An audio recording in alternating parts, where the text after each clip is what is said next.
Activity અથવા તો balance activity શું કહેવાય? જો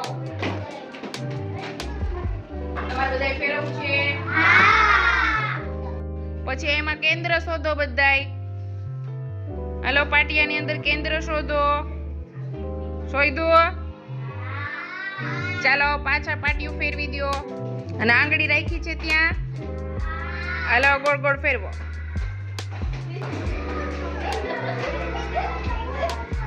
વાહ નિધિ વાહ, સરસ.